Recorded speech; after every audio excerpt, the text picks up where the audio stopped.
Hello बच्चों, आप सबका वेलकम है मदर मिरेकल डिजिटल क्लासेस में। आज हम पढ़ेंगे HTML बेसिक्स का लेसन 2। तो चलिए स्टार्ट करते हैं। हमने पिछले लेसन में पढ़ा था HTML के बारे में और वेब पेज क्या होता है, वेब ब्राउज़र क्या होता है, टेक्स्ट एडिटर, नोटपैड और नोटपैड का इस्तेमाल करते हुए हम HTML के कोड को कैसे सेव करेंगे और कैसे उसमें कोड लिखेंगे, कैसे उसे ब्राउज़र में ओपन करेंगे। ये सारी चीज़ें हमने नोटपैड में देखी थी। उसके बाद हमने पढ़ा था टैग्स। टैग्स क्या होते हैं, तो चलिए आगे बढ़ते हैं। HTML document. HTML डॉक्यूमेंट क्या होता है? देखिए, सबसे पहले the HTML document itself begin with HTML and end with HTML tag. जो HTML डॉक्यूमेंट है वो जब स्टार्ट होता है तो HTML टैग से स्टार्ट होता है और एंड जब होता है तो HTML से टैग से ही एंड होता है। जैसे आपने देख सकते हैं कि ये जो फॉरवर्ड स्लैश हम यूज़ करते हैं ये टैग क्लोज करने के लिए करते हैं, जैसा कि मैंने आपको लास्ट वीडियो में बताया था। The visible part of the HTML document is between body and body tag.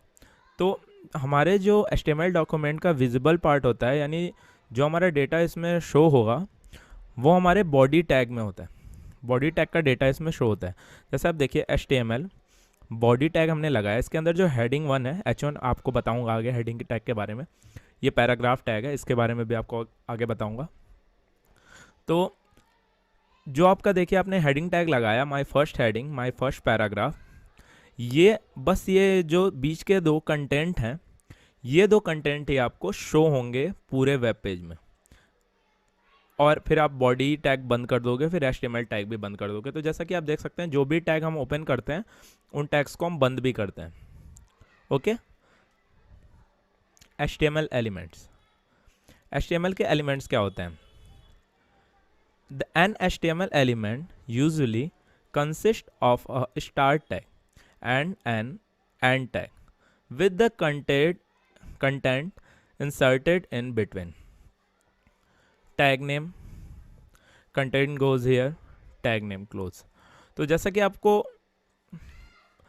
बताता हूँ, HTML एलिमेंट जो है वो आपका एक स्टार्ट टैग से शुरू होता है और एंड टैग पे ख़त्म होता है, और उसके बीच में जो कंटेंट हम इंसर्ट करते हैं वो पूरा आपका HTML एलिमेंट है। जैसे आप देखिए, कोई भी टैग, सपोज हमने कोई भी टैग लिया, उस टैग के अंदर जो हमने कंटेंट लिखा और फिर उस टैग को हमने क्लोज कर दिया। ये पूरी चीज़ें, ये सारे पूरा जो स्टार्टिंग टैग से एंड टैग तक का और बीच का जो कंटेंट है, ये सब कुछ HTML एलिमेंट है। देखिए, जैसा कि यहाँ लिखा भी है, the HTML element is everything from the start tag to the end tag. मतलब स्टार्टिंग टैग से एंड टैग तक की जितनी भी चीज़ है वो सब HTML एलिमेंट होती है। P, ये paragraph tag, my first paragraph, and then paragraph tag close कर देंगे। तो देखिए, पैराग्राफ टैग का जो स्टार्ट है एंड या जो क्लोज है, इसके बीच का जो कंटेंट हमने लिखा, ये पूरा HTML का एलिमेंट है। ओके। देखिए, स्टार्ट टैग, एंड टैग और ये बीच का एलिमेंट है पैराग्राफ, ये कंटेंट एलिमेंट कंटेंट है और ये एंड टैग है BR। अब आप कहेंगे कि BR टैग का एलिमेंट एंड एलिमेंट कंटेंट और टैग एंड टैग कहाँ है, तो मैं आपको बताता हूँ। देखिए, इसीलिए मैंने यहाँ एक नोट लिखा है, HTML elements with no content are called empty elements. Empty element do not have an end tag such as BR element which indicates a line break. देखिए, HTML एलिमेंट के वो टैग जिनमें कोई कंटेंट नहीं होता वो empty elements कहलाते हैं। जैसे आपका ये BR टैग है जो कि लाइन ब्रेक करने के लिए यूज़ होता है। इस टैग को हम एम्प्टी एलिमेंट्स कहेंगे। तो आपने जैसा कि देखा, BR टैग, इसको क्लोज करने की जरूरत नहीं होती। आगे बढ़ते हैं। HTML is not case sensitive. HTML case sensitive नहीं होती है, क्योंकि देखिए, जब सपोज मैंने ये अपर केस में P लिखा है और लोअर केस में भी P लिखा है, इन दोनों का काम सेम है। मतलब सेम है, काम सेम है, इसमें कोई फ़र्क नहीं पड़ेगा अगर आप अपर केस में यूज़ करते हैं या लोअर केस में यूज़ करते हैं, दोनों सेम वर्क करेंगे। तो इससे ये प्रूव होता है कि HTML is not case sensitive. HTML attributes. All HTML elements can have attributes. Attributes provide additional information about an element. जो हमारे HTML के एलिमेंट होते हैं उन सब पे एक एट्रीब्यूट होता है। एट्रीब्यूट प्रोवाइड एडिशनल इन्फॉर्मेशन, जो कि उसके बारे में एडिशनल इन्फॉर्मेशन प्रोवाइड कराता है एलिमेंट के बारे में।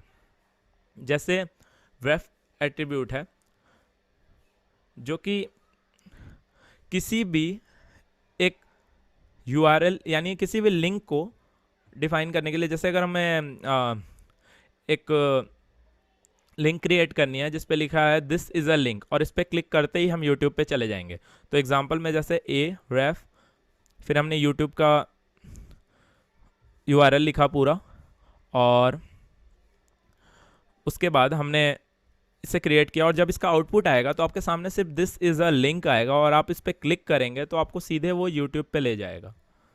यही काम है रेफ एट्रीब्यूट का। SRC attribute, HTML image are defined with the image tag. HTML की जो इमेज है वो डिफाइंड होती हैं इमेज टैग से। The file name of the image source is specified in the SRC attribute. जो इमेज सोर्स में जो फाइल नेम है वो SRC एट्रीब्यूट से ही शो होता है। जैसे हमारे डॉक्यूमेंट में हमें एक इमेज शो करानी है, तो इमेज SRC में जो भी आपकी इमेज का नाम है, पूरे फाइल का नाम, वो आपको लिखना पड़ेगा। जैसे car.jpg मैंने लिखा है। उसके बाद आगे बढ़ते हैं। The width and height attributes. अब HTML में हम इमेज लगाते हैं तो इमेज का हमें ये भी ज़रूरी है कि इमेज का हमारा विड्थ और हाइट पे भी वर्क हो, क्योंकि हम इमेज को कितनी हाइट होनी चाहिए, कितनी विड्थ होनी चाहिए, ये सारी चीज़ों पे भी हम ध्यान देते हैं। तो इमेज SRC में हमने जैसे car.jpg लिया है, car.jpg, उसमें उसकी विड्थ हमने 500 लिखी है, हाइट हमने 600 रखी है। तो ये इसके विड्थ और हाइट एट्रीब्यूट्स हो गए उस इमेज के। ओके, अब हम बात करते हैं HTML हेडिंग्स की। HTML हेडिंग्स क्या होती है? देखिए, हमारे पास HTML में 6 हेडिंग होती हैं टोटल। ये मैंने कोड ही लिख दिया है यहाँ पे सीधे डिफाइन करने के लिए। आपको पता ही है, ऐसे हमारे कोड्स ओपन होते हैं, टैग ओपन होते हैं, सॉरी टैग ओपन होते हैं और टैग यहाँ क्लोज होते हैं फॉरवर्ड स्लैश से। तो heading 1, heading 2, heading 3, heading 4, heading 5, heading 6। Heading 1 जो होती है वो सबसे बड़ी हेडिंग होती है, फिर हेडिंग 2 उससे छोटी, हेडिंग 3 उससे छोटी, हेडिंग 4 उससे छोटी, हेडिंग 5 उससे छोटी, और हेडिंग 6 जो होती है वो सबसे छोटी हेडिंग होती है। मैं आपको इसका आउटपुट भी दिखाता हूँ। देखिए, जब मैंने उसे रन किया तो हमारे पास हेडिंग 1 आप देख सकते हैं सबसे बड़ी हेडिंग, और हेडिंग 6 हमारी सबसे छोटी हेडिंग। ओके, तो इस हिसाब से हमारे जितनी भी हेडिंग होती है, टोटल हमारी 6 हेडिंग होती हैं, H1 to S6। ओके, आगे बढ़ते हैं।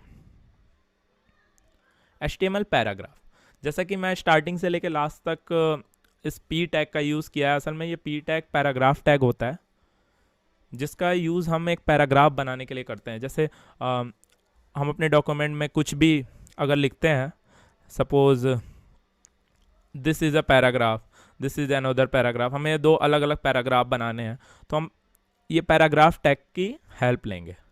ओके, इसी के साथ हमारा लेक्चर का एंड करते हैं। तो बाकी इसके आगे के लेसन्स हम आपको आगे की वीडियोज़ में देंगे। Thank you.